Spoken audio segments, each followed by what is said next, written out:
नमस्कार दोस्तों, आज हम बात करेंगे कि म्यूचुअल फंड्स में इन्वेस्ट करने के क्या बेनिफिट्स हैं।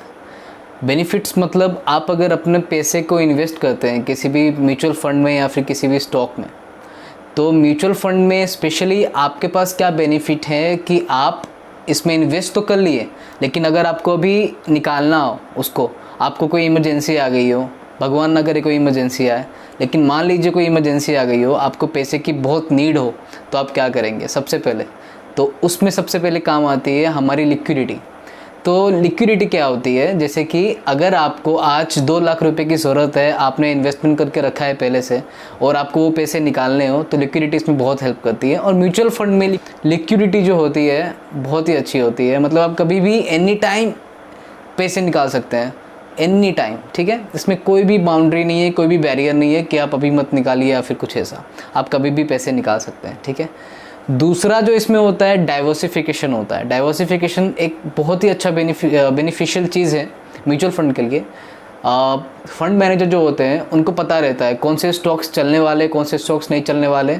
देखिए, कोई भी शेयर मार्केट को ट्रैक नहीं कर सकता, लेकिन हाँ, एक्सपर्ट्स जो होते हैं उनको अंदाज़ा होता है, वो अजम्पशन पे, अपने एक्सपर्टीज़ पे विश्वास रख के किसी भी फील्ड में, किसी भी स्टॉक में, किसी भी सेक्टर में अच्छे से डाइवर्सिफाई कर सकते हैं अपने आपके पोर्टफोलियो को, हमारे पोर्टफोलियो को। ठीक है, तो इस तरीके से डाइवर्सिफिकेशन के हेल्प से क्या होता है, मान लीजिए आपके पास आईटी के स्टॉक से कुछ लार्ज कैप है, कुछ मिड कैप है, कुछ स्मॉल कैप है, ऐसे ही बहुत सारे मिलके एक मल्टी कैप फंड बन गया है आपका, जिसमें डाइवर्सिफाइड है पूरी तरीके से आपके पैसे। तो डाइवर्सिफिकेशन के हेल्प से आपको एक सेफ गार्ड मिलता है। सेफ गार्ड क्या होता है? आपके पास एक सुरक्षा में कभी भी देख लीजिएगा, आपके अगर 2-3 स्टॉक्स या सेक्टर्स वाइज अगर आपके अच्छे परफॉर्मेंस नहीं हो रहे, तो कोई बात नहीं, दूसरे भी है ना, वो अच्छे परफॉर्म करेंगे, उससे अच्छे रिटर्न देंगे, उसमें कुछ हो सकता है रिटर्न कम आया हो, दूसरे में उसको मैनेज कर लेंगे। इस तरीके से डाइवर्सिफिकेशन एज ए सेफगार्ड हमारे म्यूचुअल फंड में यूज़ होता है। ठीक है, तो ये हो गया दूसरा बेनिफिट। तीसरा बेनिफिट ये होता है कि हमारे पास जो हमारे फंड को मैनेज करते हैं वो एक्सपर्ट होते हैं, अपने फील्ड में बहुत सालों का एक्सपीरियंस होता है उनका। कई तो फाइनेंशियल फील्ड से ही होते हैं, 99% जो लोग होते हैं फाइनेंशियल फील्ड से एजुकेटेड पर्सन होते हैं पूरे के पूरे। ठीक है, तो इनके पास बहुत सारे फंडेज होते हैं उनके पास कि इसमें इस टाइम पे एलोकेशन लगाना है, इसमें इस सेक्टर पे अभी लगाना है, अभी निकालना है, इनके पास सब पता रहता है इनको। जैसे कि मान लीजिए अभी आईटी का सेक्टर बराबर परफॉर्म नहीं कर रहा है, तो इनको पता रहता है कि आईटी का सेक्टर बराबर परफॉर्म नहीं करेगा, तो हमको यहाँ से निकाल के किसी और सेक्टर में या किसी और स्टॉक में डाल देना है, ताकि वहाँ पे अच्छा परफॉर्मेंस दे और हम अपने के लिए रिटर्न को रेस करने के लिए और अच्छे मुनाफे देने के लिए वो लोग कभी भी शिफ्ट हो सकते हैं। तो उनको ये नॉलेज होती है। तो एक बेनिफिट और ये हो गया कि आप फंड मैनेजर को जब पैसे देते हैं अपने, तो वो आपका जो डाइवर्सिफाई करता है पोर्टफोलियो, तो उसको पता रहता है कब किस में एंट्री मारनी है, कब किस में एग्जिट लेनी है। तो ये सबसे बड़ा बेनिफिट मुझे लगता है म्यूचुअल फंड में। ठीक है, इनके पास पता रहता है इनको टाइम एग्जिट कब करना है, टाइम एंट्री कब करना है किसी भी स्टॉक में। ठीक है, और तीसरा फ्लेक्सिबल अमाउंट। फ्लेक्सिबल अमाउंट का मतलब होता है कि आप 500 रुपये से, मिनिमम 500 रुपये से भी आप इन्वेस्टमेंट स्टार्ट कर सकते हैं। मैक्सिमम आप, कोई लिमिट नहीं है, 10-15 हज़ार, 20 हज़ार, 50 हज़ार जितना भी करिए। लिमिट है, ऐसे नहीं लिमिट नहीं है, बट मिनिमम 500 रुपये से आप कर सकते हैं इन्वेस्टमेंट शुरू। और आज के टाइम पे 500 की क्या वैल्यू है हम भी जानते हैं, आप भी जानते हैं। लोग रोज़मर्रा के लाइफ में छोटी मोटी चीज़ें खा के, ऐश करके, छोटी मोटी चीज़ों पे खर्चे करके 500, 600, 1000 रुपये तो ऐसे ही खर्चा कर देते हैं। तो क्यों ना म्यूचुअल फंड में किया जाए इन्वेस्टमेंट। आपको ये साल 10 साल रिटर्न जो बना के देंगे, उसको देख के आप शॉक हो जाएंगे।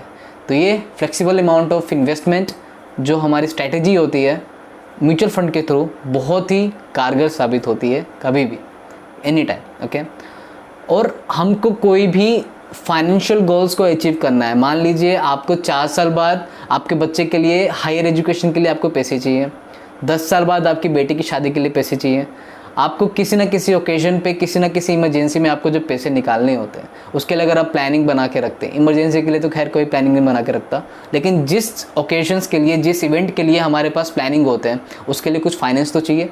और फाइनेंशियल गोल्स हमको अचीव करने में म्यूचुअल फंड काफ़ी हेल्प करते हैं। ठीक है, म्यूचुअल फंड का काम ही यही है कि आपको अच्छे से अच्छा रिटर्न बना के देना। नहीं तो पहले तो स्टॉक मार्केट में लोग इन्वेस्ट करते ही थे, म्यूचुअल फंड जब नहीं था, स्टॉक मार्केट में लोग इन्वेस्ट करते थे, डायरेक्टली स्टॉक्स में इन्वेस्ट करते थे। लेकिन अब जैसे जैसे जैसे जैसे लोगों के पास अवेयरनेस बढ़ रहा है, लोग म्यूचुअल फंड में काफ़ी ज़्यादा इसमें जा रहे हैं, ताकि अपना इन्वेस्टमेंट को वो रेज़ कर सकें और अपने रिटर्न्स को रेज़ कर सकें और अपने फाइनेंशियल गोल्स को अचीव कर सकें। तो ये हो गया हमारा चौथा बेनिफिट। और पांचवा जो होता है, इसमें सेफ्टी और ट्रांसपेरेंसी होती है।